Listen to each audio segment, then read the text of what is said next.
Prezados irmãos, que a paz e a bênção de nosso Senhor Jesus Cristo esteja em nossos corações. Há tanta coisa para ser dito que o nosso tempo vai ficando cada vez mais curto, porque o Evangelho, as coisas que acontecem em nome de Deus, de fato nos faz feliz para a gente poder falar. Quanta coisa maravilhosa, quanta coisa. Nós ficamos agora há pouco sabendo que uma companheira nossa, portadora de câncer, a médica disse que o câncer encapsulou, é câncer de mama. Então, o que encapsulou? Simplesmente criou uma pele em volta para que ele não expandisse. Ela vai fazer a fisioterapia e depois vai tirar, e segundo o médico não vai precisar nem químio. Então veja, gente, as reuniões que se processam em nome do Cristo, a presença do Paulo Neto, que é um médium de cura, e também o Delálio aqui presente, né, que ele tinha uma aneurisma, e estava 4,2, já preocupava, e acontece que de repente criou que nem um avental, em cima do aneurisma. A médica disse para o Wilson, disso você não vai morrer. Não é isso? Então, eles são os pais do Eduardo, né? Eles são trabalhadores, dos primeiros trabalhadores que chegaram em nossa casa. Então, isto é que nos dá força, sabe? Porque a gente vê tanta beleza espiritual, a presença de Dr. Bezerra, é a presença daqueles benfeitores que não é só na área de saúde, mas também na área doutrinária, que são índios, que são espíritos como os pretos velhos, que trabalham tanto para o nosso bem-estar, que conduzem entidades para serem doutrinadas. Então, cada vez que a gente se prepara para chegar na casa espírita, lembrem de uma coisa, abra teu coração. Venha dizendo, Senhor, nesse momento eu quero te servir. Esqueça todos os problemas, perdoa todos aqueles que têm te ofendido, que têm te magoado na estrada da vida, que quem vai ganhar é só nós, não é? Que praticamos esta caridade. Então, nesse momento, nós vamos fazer a nossa prece inicial através do coração da Chiquinha e nós vamos pedir a ela que faça a prece. Nesse instante, vamos agradecer a Deus, nosso Pai Todo-Poderoso, a Jesus, o nosso grande Mestre Senhor, a Virgem Santíssima, nossa Mãe querida, que nos envolve com toda essa luz, junto aos mensageiros da nossa casa que leva teu nome, ó Mestre, abençoando um a um, abençoando os nossos lares, nossos amores que lá deixamos, abençoando a lição da noite, que vamos aprender muito, mas muito mais, Senhor. Nos ajude com a sua presença, para que possamos aplicá-la no nosso dia a dia. Obrigado, Pai, por tantas bênçãos recebidas, e nem sempre conseguimos te agradecer à altura. Obrigado pela oportunidade de estarmos todos aqui nesse instante, unindo os nossos corações, as nossas almas, com muito amor, ao plano espiritual, junto a Jesus, que é o caminho, a verdade e a vida. E junto dele, queremos caminhar sempre, sempre. Obrigado, Pai. Derrame as suas bênçãos sobre os comentários da noite, sobre a palestra da nossa querida presidente, para que saiamos mais fortalecidos desta casa que leva teu nome, Senhor. Obrigado, que as tuas bênçãos continuem nos envolvendo através desses mensageiros maravilhosos de luz, de paz e de amor. Que assim seja. Olha, quantas vezes nós chegamos aqui e sentimos a inspiração e deixamos fluir. Mas hoje, eu pedi a Deus, em casa, que pudesse nos iluminar. Que, através de Emmanuel, nós pudéssemos falar aos corações aqui presentes e também àqueles que nos assistem, não é?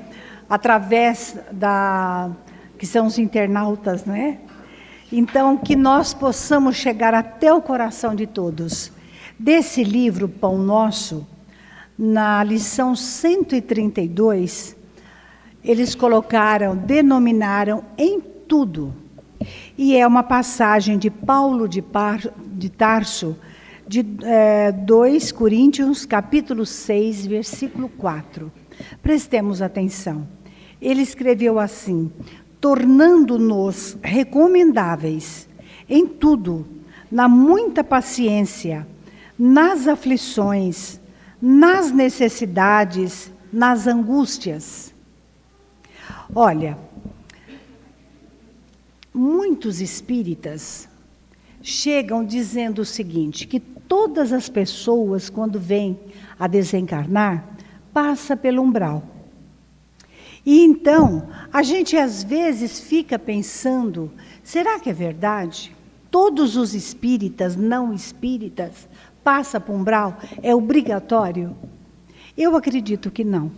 É uma esperança muito grande para o nosso coração. Mesmo porque Jesus disse que o trabalhador é digno de seu salário. E nós estávamos estudando o livro chamado Voltei, do irmão Jacó, e nós vimos ali que quando ele chega no plano espiritual, ele fora um grande espírita. Ele conseguiu, naquela época, reunir 3.000 pessoas. Ele trabalhava muito, mas me parece que era uma pessoa muito impaciente, meio nervoso, meio intransigente. E quando ele deixou o corpo na sepultura, quem veio recebê-lo foi a sua filha, chamada Célia. E depois, ali estava também Dr. Bezerra de Menezes, Caibal Schutel, estava também Sampaio Bittencourt. Então, são espíritos que realmente portadores de muita luz. E eu comecei a analisar. É verdade que ele não tinha luz. Ele olhava aqueles irmãos que estavam ali envolvendo ele e admirava como eles eram iluminados, como eles eram espíritos que irradiavam uma beleza ímpar. Mas ele olhava para ele e pensava, e eu? Inclusive com umas vestes, cinza, comprida, ele teve coragem, criou coragem e disse para a filha, não tem uma roupa melhor para eu vestir? Porque ele também se comparava aos outros, E a filha disse para ele, pai, o senhor já está melhorando.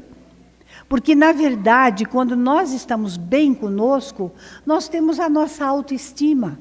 Nós nos olhamos no espelho, nós queremos agradar os nossos semelhantes, não é? Nós nos preocupamos em ser elegantes, em procurar, não a vaidade excessiva, mas queremos estar bem, com uma roupa que nós sentimos bem, não é verdade? Isto é a nossa alma, é um estado de alma. Pode ver que quando a pessoa está em depressão, ela nem procura se olhar no espelho.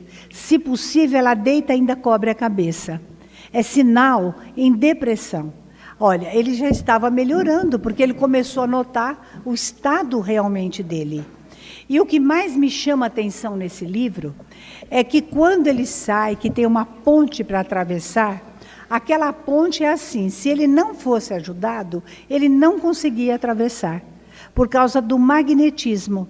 A vibração nossa, quando ela é muito pesada, não conseguia passar na ponte. E ele foi com alguns mentores que foi ajudando. E quando ele chegou do outro lado, ele trabalhava na desobsessão. Estava ali 3 ou 4 espíritos muito perturbadores, gritou para ele, Jacó, cadê a sua luz? Não é você que dizia que nós tínhamos que procurar a luz, e a sua, cadê? Olha, isto foi uma ofensa, uma forma de agressão. Mas Naquele exato momento ele entendeu que de fato ele era intransigente, ele não tinha nada de calma, ele não procurava as virtudes do coração. Porque os espíritas costumam dizer assim: eu estou aqui para resgatar, eu estou aqui para trabalhar, para pagar dívidas. Mas nós esquecemos que através do karma, através de pagar dívidas, nós vamos também nos ajudando a melhorar, não é? Então, olha a diferença, por exemplo. Conta no livro Paulo e Estevão, que quando Paulo, ou Saulo na época, né, ele chegou na casa do caminho, porque era tanto comentário que curou um, curou outro, então ele fez questão de ir, também ele queria ver se tudo aquilo era verdade. E ele deparou com a figura de Estevão, que era uma criatura muito iluminada e tinha o dom da palavra. E ele fala a respeito do Velho Testamento de uma forma diferente, uma forma de fato iluminada, grandiosidade, com grandiosidade. Então, Saulo, na época, que não tinha ainda transferido a vida dele para o Cristo, na hora mexeu com o quê? Com a inveja, com orgulho. Por que que Estevão falava daquele jeito e ele não? Isso mexeu muito com ele. E ele desacatou Estevão. Primeiro Estevão respondeu. Depois ele tornou a responder. Na terceira vez ele disse: meu irmão, eu não vou discutir. E calmamente encerrou ali a conversa, a explanação. Mas sabe o que aconteceu? Nisso uma mãe sofredora. Porque a verdade é que quando nós estamos com o coração sofrido, nós não enxergamos mais nada, a não ser a nossa dor. Aquela mãe não viu quantas coisas se passavam ali ao redor. Mesmo porque na casa do caminho, entendeu que Saulo era uma autoridade e deu as primeiras cadeiras. E Saulo ficou orgulhoso de receber, vamos dizer, aquele agrado. Mas quando ele viu o potencial de Estevão, ele ficou muito irritado, porque ele não tinha, de fato, o Cristo dentro do coração e nem Deus. Ele sabia muito das leis divinas, mas ele ainda não tinha adquirido a luz para a sua alma. Então aquela mãe chegou envolvida naquela dor, não é? E falou: minha filha, há 1 ano parou de falar, e nada faz voltar a sua voz. Então, primeiro, Estevão, olha só a diferença. Eu acho tão instrutivo para nós, que queremos melhorar, que primeiro ele olhou para dentro dele. Ele procurou auscultar a própria alma.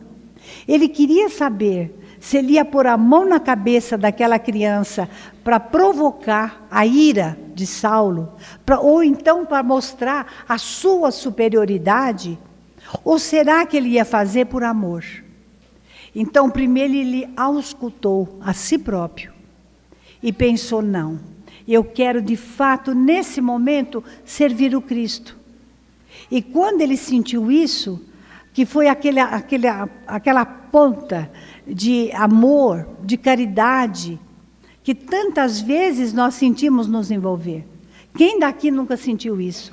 É a presença de Deus na nossa vida. Então, quando ele percebeu que ele queria mesmo era ajudar, ele coloca a mão sobre a cabeça daquela criança. Orou a Jesus, pedindo que caísse sobre aquela mãe e sobre aquela criança a bênção de nosso Senhor Jesus. Imediatamente a criança voltou a falar. Mais irritado ficou Saulo de Tarso. Muito mais irritado. Então, ele até chegou a desacatar mais uma vez. Então Estevão já silenciou, porque ele percebeu que ele estava diante de uma pessoa desequilibrada. Olha, então nós estamos falando da luz e do trabalho. Ora, então Estevão, ele já tinha adquirido o autocontrole, ele já tinha adquirido a paciência, o perdão, e já entendia com toda a capacidade o seu irmão. E Saulo estava longe de conquistar isso. Então, nesse livro Paulo Estevão, veja só, Jacó teve, Paulo Estevão não, voltei, Jacó tinha toda a proteção, tinha toda a ajuda, mas a luz ele não tinha adquirido. Isto nós estamos conversando para a gente não se iludir, porque muitas vezes nós não podemos ser contrariados. Já repararam? Ai daquele que nos contrariar. A gente logo dá uma olhada, né? Na terceira vez, nossa, cala a boca e depois a gente já parte para agressão física até. Então, veja bem, o médium é dado para ele a faculdade, a oportunidade, gente, de trabalhar. Se nós estamos trabalhando, nós somos dignos do salário, como foi Jacó.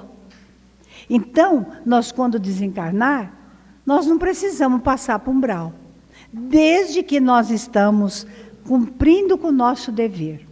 Aí a gente pensa assim, mas eu nunca vou ter luz, eu nunca estou em condições. Olha, Chico falava assim, o trabalhador de Jesus é aquele que de noite ele chora, de manhã ele enxuga as lágrimas e vai trabalhar. Olha, às vezes durante o dia, nós passamos tanto percalços, aborrecimento, choramos. Chegou o momento de ir na casa espírita, enxugamos os olhos, procuramos estar em condições e lá vamos nós para o trabalho. E isto é que vai nos livrar lá na frente do umbral. É o trabalho, porque o trabalhador é digno do seu salário. Agora, por causa do tempo, porque é o fim da novela, porque é o debate hoje na televisão, né, dos presidenciáveis, ou então é alguma coisa que nos atrai mais do que devia. Então, nisto é que eu quis explanar, irmãos, para que nós possamos perceber, sabe, o que é o bem. E além do mais, vocês já pensaram que Deus, o bem, é o tema central da nossa vida? De todas as criaturas de Deus? O ser humano, ele passa por uma série de perturbação. Às vezes, ele vai andar anos nas trevas, mas vai chegar uma hora que ele, preocupado com a própria vida dele, ele vai querer outra instância para ele próprio. Ele não quer mais aquilo. Ele não se suporta mais. Então ele volta para o tema da vida, que é Deus. Aí ele vai encontrar Jesus, os espíritos superiores. Enquanto nós agirmos hipocritamente, nós não sentimos Deus. Mas do momento que nós sentirmos Deus, vocês podem acreditar, porque nós já não somos mais dos hipócritas. Mas Paulo, ele fala, tornando-nos recomendáveis em tudo, na paciência, nas aflições, nas necessidades e nas angústias. E eu poderia até acrescentar aqui, na alegria. Porque o verdadeiro espírito, ele sabe ser alegre, festivo. Ele sabe estar numa reunião. Olha que Allan Kardec, é mês do nascimento de Kardec, quando se reuniam os espíritas, aqueles que estavam estudando com ele, você sabe, ele fazia um esforço para descontrair. Era hora de brincar, era hora de confraternizar. Então, isto nós temos que parar e pensar. Porque na hora de seriedade, que é a hora da nossa reunião, então vamos ser sérios. Passou o momento, estamos numa reunião, numa confraternização, ninguém manda nós sermos assim, não é? Tão carrancudos e também malcriados às vezes. Nós temos que aprender a conviver na alegria também. Então, vamos ver o que Emmanuel fala.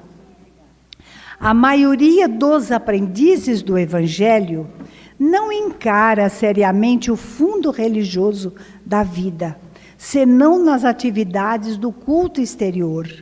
Na concepção de muitos, bastará frequentar assíduos assembleias da fé e todos os enigmas da alma, estarão decifrados no capítulo das relações com Deus. Entretanto, os ensinamentos do Cristo apelam para a renovação e aprimoramento individual de todas as circunstâncias. Ora, o que seria isso? É nós sabermos conviver com os nossos semelhantes. Gente, tem pessoas que no trabalho, no pão de cada dia, se são chefes, me perdoam, chegam a ser insuportáveis. Se são subordinados, chegam a ser tão hipócritas e procuram sempre dar um jeitinho de não trabalhar. Isso é um grande erro que paira sobre a humanidade. Porque o ser humano tem que aprender que no lugar que a vida o colocou, ele tem que dar o melhor. Mesmo que se ele achar que ganha pouco. Ele tem que se esforçar. Na medida do possível, dar afabilidade, doçura.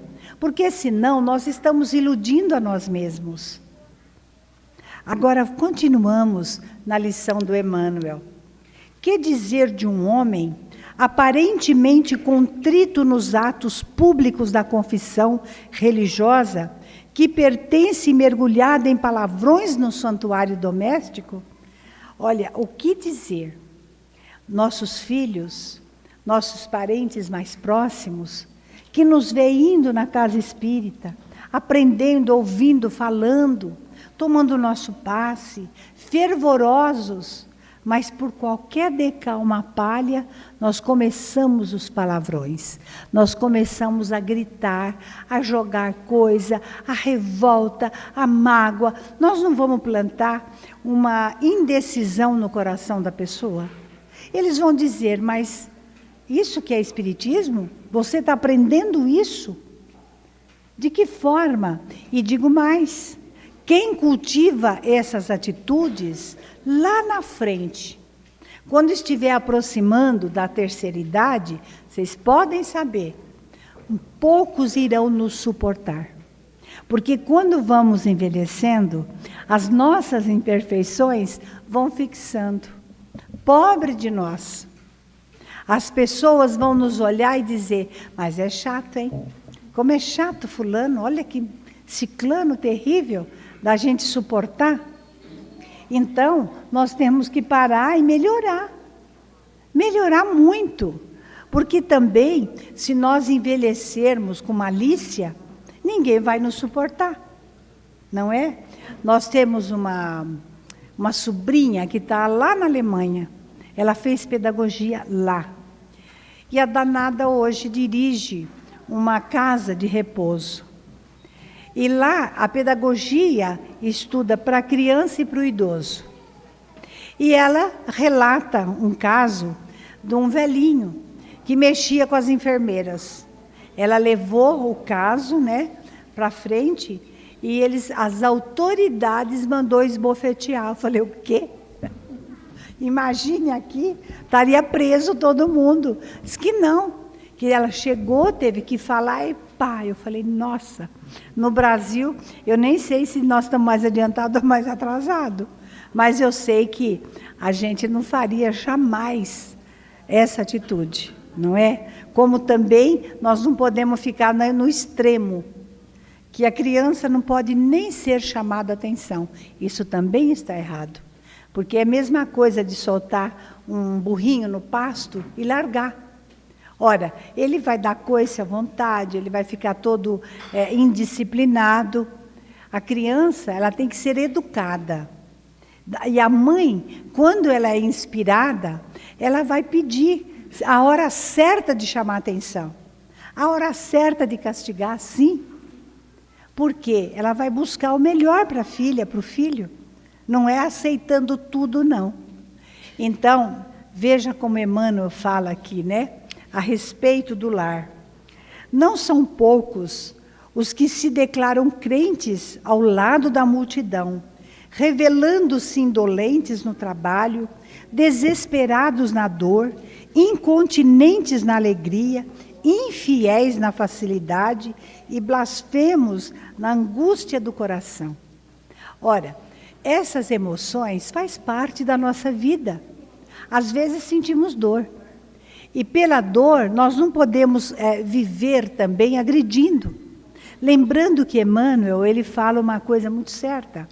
Se eu estou passando por um problema, resgatando um problema, ou passando por uma dificuldade, e fazer o meu semelhante sofrer por causa dessa dificuldade, eu não estou resgatando, eu estou criando problema. Mas, que quando chegar no plano espiritual, aí eu vou ter que responder. Então, veja que, na verdade, gente, nós vamos aprendendo que na alegria também não é para nós sermos chatos, não é? Não é para nós, na alegria, sair ofendendo, magoando, com essas brincadeiras, às vezes, de mau gosto. Não é? Em toda circunstância, nós temos que ser afáveis e é saber envelhecer.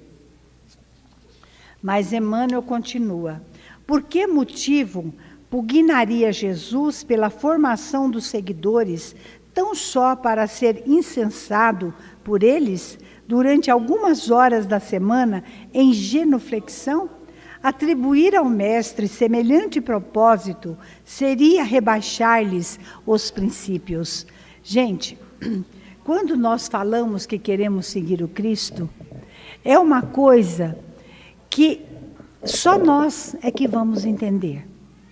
Para que magoar as pessoas? Para que agredir? Se nós podemos conversar, se nós podemos nos entender, sem gritos, sem ofensas, não é mais fácil nós sermos agradáveis, simpáticos? Eu imagino nessas horas que havia em Pedro Leopoldo uma senhora que sempre falava: Chico, venha jantar conosco. Eu faço uma sopa maravilhosa. Entre parênteses, os mineiros dificilmente tomam sopa. Canja ainda vai, mas sopa... Eu sou de família mineira, né? Sou mineira, inclusive. E aí, eles acham aquilo um absurdo, tomar sopa. Tanto é que o Eurípides, quando fazia o jantar na quinta-feira, fazia arroz, feijão, carne, verdura refogada, ainda fazia macarrão, ainda fazia sopa. Então, o mineiro, imagina, o Chico foi tomar a tal da sopa. A mulher ficou tão feliz com a presença dele, que parecia que o semblante iluminou. Chico ficou feliz. Mas assim que serviram a sopa, ele viu que havia uma barata na sopa, e bem no prato dele. O que nós faríamos? É difícil, né? Mas sabe o que o Chico fez? Não falou nada. Porque ele ia apagar o brilho daquela alegria. Aí vocês imaginem, gente. Vocês imaginem como ele não sabia magoar, como ele não queria ofender. E quando tinha que falar alguma coisa, era com toda a mansuetude. E por isso que ele se tornou o grande Chico Xavier, não é?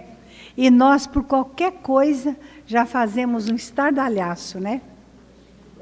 É indispensável que os aprendizes se tornem recomendáveis em tudo, revelando a excelência das ideias que os alimentam, tanto em casa quanto nas igrejas, tanto no serviço comum quanto na via pública.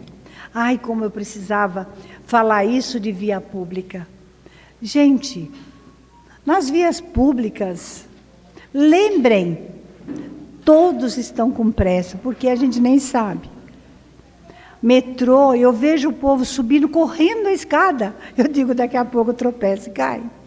Não é? Não tem paciência de esperar chegar até lá em cima. Começa a correr, sabe, não pede licença, empurra. É uma confusão. Aonde vai com tanta pressa, meu irmão? E se para descer, vai correndo também. Calma. Tudo tem seu momento, tudo tem a sua hora. Outra coisa, observem as fisionomias carregadas. Parece que está sempre querendo agredir. Será que antes de sair de casa, ou no nosso evangelho matinal, nós lembramos de pedir por aqueles que assaltam as bolsas alheias. Lembrem, os familiares no plano espiritual têm muito problema, porque ninguém faz uma prece por eles. Só palavrões de baixo calão ainda. E ainda quer até que mata, que vem a pena de morte, que faz isso e que faz aquilo. Gente, calma. Procure interiorizar um pouco.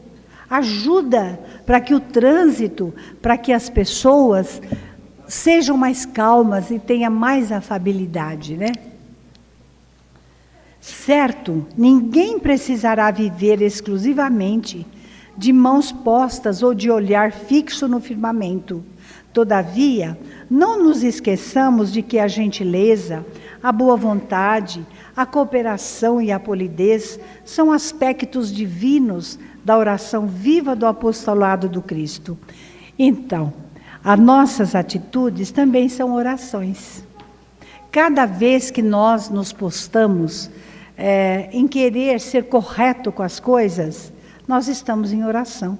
Nós estamos colaborando para implantar na terra o reino de Deus. Cada vez que nós resistirmos à tentação, a gente está plantando o reino de Deus na terra. Cada vez que alguém chegar e falar, olha, eu te dou esse dinheiro aqui para fazer isso, e nós resistirmos à tentação de não pôr no bolso, nós estamos ajudando a plantar o reino na terra. E cada vez que nós estamos no pão de cada dia, e surgir uma oportunidade do furto, de tomar posse das coisas alheias, lembrem, nós estamos daqui a pouco fechando um estabelecimento de pão de cada dia. Porque aquele furto às vezes pesa no final do mês. O patrão tem um desgaste muito grande para manter tudo. Então, gente, nós temos que mudar nossa atitude se queremos, de fato, que o Brasil mude. É momento de nós pormos o nosso voto lá, né? Aqui em São Paulo vai ser só os presidenciáveis. Prestemos atenção, porque nos faz perguntas, jovens, mas Dona Isabel, o que é mais errado? Eu roubei porque eu precisava me alimentar, levar comida para casa. Mas e aqueles que não precisam?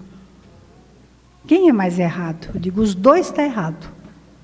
Do momento que nós pegarmos algo que não é nosso, gente, para e pensa. Porque tudo vai passar. E ao plano espiritual, nós não vamos ter como, sabe, responder. E aí está a oportunidade, a Casa Espírita nos dá, para a gente poder ajudar os nossos semelhantes.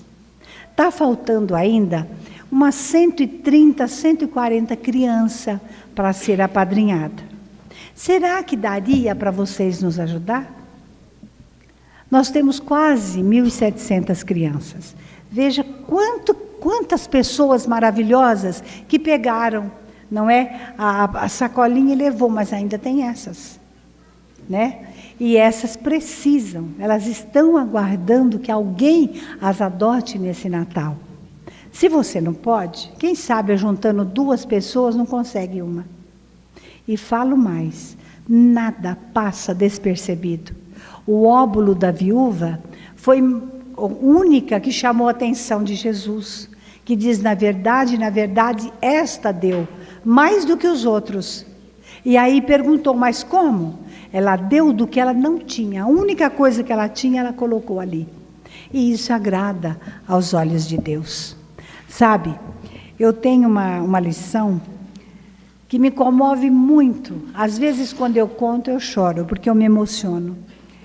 Diz que um cidadão chamava Bastião, ou Sebastião, ele saía da casa espírita, e aí logo vinha aquele pessoal conversar com ele. Ele mantinha a ida à casa espírita por causa dos negócios. Talvez ele fosse corretor, era fácil captar imóvel e vender imóvel, né?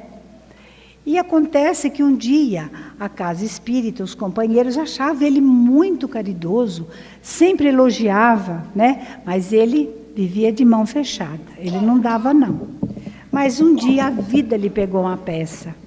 Eles estavam numa reunião, que quando acaba assim, o trabalho, nós gostamos de ficar conversando com os companheiros. E ali ele estava. Quando de repente um menino, loirinho, com a mãe tuberculosa, chegou pedindo uma ajuda. E ele conta que não tinha para onde ir com aquela mãe, uma criança tão pequena de 4 anos. E ele olhou para todos, e todos sabiam que ele tinha um terreno. Nesse terreno tinha um barraco, mal acabado, mas tinha. Ele se viu na obrigação, para manter o nível de admiração, de oferecer para o menino e a mãe aquele barraco. E naquela noite, então em diante, ele não ia viver mais ao relento com a mãezinha que estava tuberculose. Olha, ele foi lá, passou o tempo todo lá com a mãe, a reunião dispersou e ninguém mais lembrava do caso. E Sebastião Pão Duro, como sempre, a gente vai envelhecendo, a doença vai chegando e de repente se vê no mundo espiritual. E Sebastião Pão Duro estava naquela situação, no limiar. Ele ia desencarnar. Não tinha mais jeito. Ele não conseguia nem expressar mais. Quando a visão espiritual se abriu, e ao seu redor ele vê uma malta de espírito, chamando ele, vem agora. Você vai apanhar muito, Sebastião Pão Duro. E ele entrou em pânico, não tinha como ficar no corpo. E ele teve que sair do corpo, e aquela malta de espírito foi puxando ele pelos braços. Quando uma luz lá em cima brilhou e desceu. E aquela malta de espíritos parou. Não sabiam o que fazer. Aquela luz chegou até o chão, e nisto o menininho colocou a mão e disse: ninguém põe a mão no meu amigo. E Sebastião Pão Duro olhou para ele e disse: quando eu fui teu amigo? E ele contou daquela noite em que Sebastião Pão Duro cedeu aquele barraco para que ele pudesse passar ali com a sua mãe. Foi só um ato em que ele nem foi caridoso. Na verdade, ele quis só se livrar do menino e da mãe que estava enferma, mas que naquele momento foi a salvação dele. Então, nós vamos dizendo a Jesus, o nosso Mestre, o nosso Senhor, de todos os momentos, que Ele possa estar presente na nossa vida, que esse Jesus ilumine as vossas vidas, as nossas mentes, nos abre a visão, para que não venhamos a decepcionar a falange do anjo Ismael, porque o Brasil é a pátria do Evangelho. Que saibamos votar corretamente, que possamos dar a oração para que o Brasil brilhe amanhã com o Evangelho que foi, afinal, falado por nosso Senhor Jesus. Mestre, cada criatura aqui presente zele pelas suas vidas, tire a aflição de seus corações, encaminhe seus passos na direção do pão de cada dia. Faça, Jesus, que as doenças sejam nesse momento revista pelo plano espiritual. Preserve os corpos, a matéria. Ajuda-nos, Senhor, a sermos cada vez melhor. Por isso, nós te pedimos pelos médiuns dessa casa, pelos tarefeiros, e na mais bela prece, nós recitamos: Pai nosso, que estás nos céus, santificado seja o vosso nome, venha a nós o vosso reino, seja feita a vossa vontade, assim na terra como nos céus. O pão nosso de cada dia nos dai hoje. Perdoai nossas dívidas, assim como nós perdoamos nossos devedores. E não nos deixeis cair em tentações, mas livrai-nos de todo mal, espiritual e material. E que em todas as coisas que nos escapar à compreensão, faça a tua santa vontade, não a nossa, pois que somente queres o nosso bem, e melhor do que nós sabe o que nos convém. Mestre, olhe pela nossa vida, olhe por esta casa de caridade, por todos os trabalhadores eu volto a pedir.